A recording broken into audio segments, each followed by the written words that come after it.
How you prepare for knee surgery will set the course for how you feel afterwards. But exercising on a bad knee feels impossible. Here are 3 exercises I recommend to my patients, starting with a story. My patient Lauren came to me to lose weight before a knee replacement surgery. At first, any significant exercise is off limits. She worked a desk job and would try to take painful laps around the office, and even that was difficult for her to do so. Worse, she was terrified of surgery.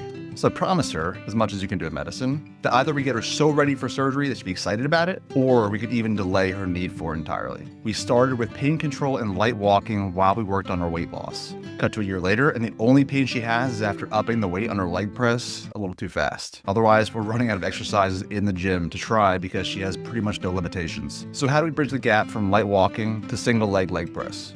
Here are 3 leg exercises that I'm including because even though the knees are involved, you can usually minimize the stress within the knee if you do them correctly. I'm going to start with the toughest one for those whose knees are bad from a lifetime of sports injuries and activity.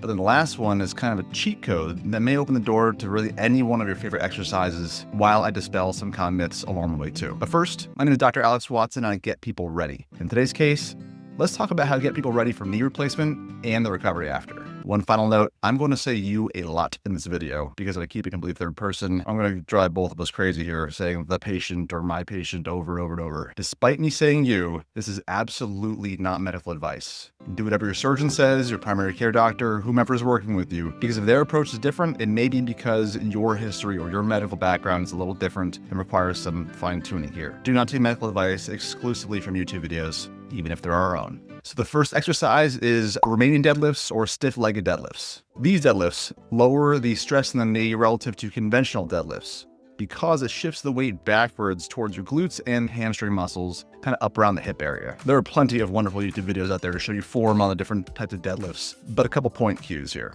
When you're doing conventional deadlifts, your knees will end up bending far more, roughly 60 degrees or so. Whereas in Romanian deadlifts, they'll leave about half that, and the stiff-legged deadlift, it's about a quarter of the conventional deadlift. In the latter two, that extra bend and the work and joint stress that goes along with it is gonna be going through your hips and hip muscles instead of your knees. That's why they're going to hurt your knees less typically. I've had plenty of times where I've tweaked my knee and squats are darn near impossible, but I can still comfortably deadlift because I'll do one of those other deadlift forms over the conventional. Number 2, isometric exercises. These really aren't one exercise. So isometrics just means same length, because your muscle length doesn't change during the movement. In other words, you're going to hold a position that is working the muscles, and instead of counting reps, you're going to count seconds or minutes if you're crazy like that.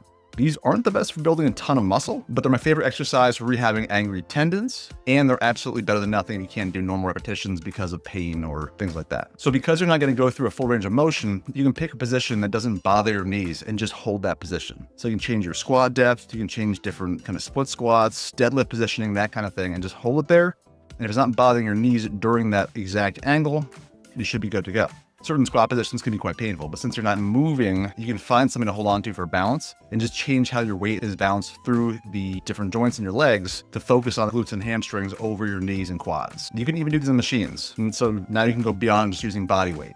As an example, I'm always trying to reinforce my angry tendons from prior tears and things like this. So just yesterday, I was doing isometric deadlifts using a neutral grip to reduce the strain on my back. In other words, it's kind of a shrug machine off the ground. And I was just getting deadlift position, find just the right angle where I felt my hamstrings engaged and my low back nice and protected in the right positioning there, and just hold that for 15 to 30 seconds whenever I could. All right, number 3, and this is a cheat code, blood flow restriction training. It's a simple practice that requires a little extra planning or eyeballing from a trainer to set up correctly, but once you know what you're doing, you can turn any comfortable exercise into a serious burn. BFR, blood flow restriction training, involves applying a band to your limb upstream from wherever that muscle is being active. So if you're trying to work out your thigh muscles or below, just put that band up closer to your hip there, and anything downstream distal to that is going to be doing a little extra work. And here's the reason why. What you're doing is you're putting that tourniquet on, essentially, at a pressure just enough to stop blood from leaving the limb, but not enough to stop blood from entering it. While you're doing this, you're building up all the metabolites, all the breakdown products, all the waste products of that muscle activity.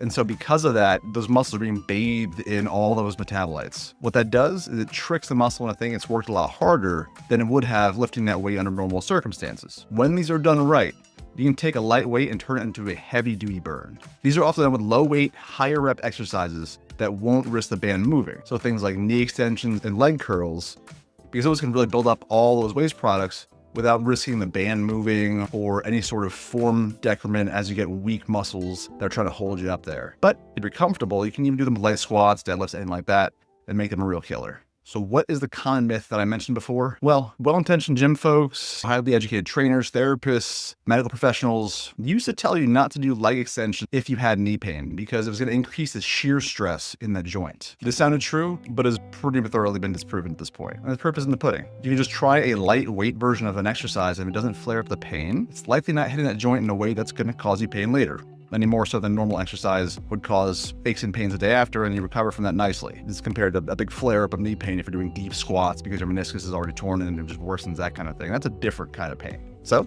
go forth and rehab. Now, some of the biggest determining factors of how you do during surgery and your risk for infection after fall under the umbrella of metabolic health.